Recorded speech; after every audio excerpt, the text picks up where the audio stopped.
जब एक राक्षस आया था वत्सासुर, बछड़े के रूप में आया, तो भगवान ने उसका वध कर दिया।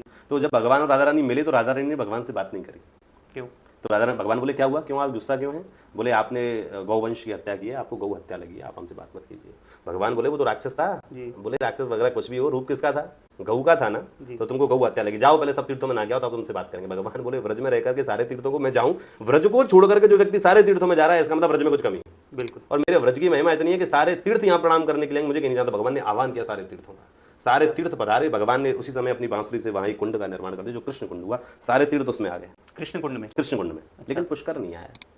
उस समय राजा था तीर्थों का, वो अपने आप को अभिमान था, वो नहीं आया। अच्छा। तो भगवान उसमें स्नान किया, सारे पापों से मुक्त हुए। तो राधा रानी भगवान से बात करने लगी, तो भगवान ने राधा रानी से बात नहीं करी। तो राधा रानी बोली आप हमसे क्यों नहीं बात करें? बोले एक बात बताओ कि अगर पति कुछ पाप करता तो उसका थोड़ा बहुत फल पत्नी को भी मिलता है, तुमको भी तो मिलेगा। बोले हाँ। तो बोले अब तुम स्नान करके आओ। अच्छा। तो कहते हैं उसी समय श्री राधा रानी ने कहा तुम्हारे बुलाने पे पुष्कर नहीं आया।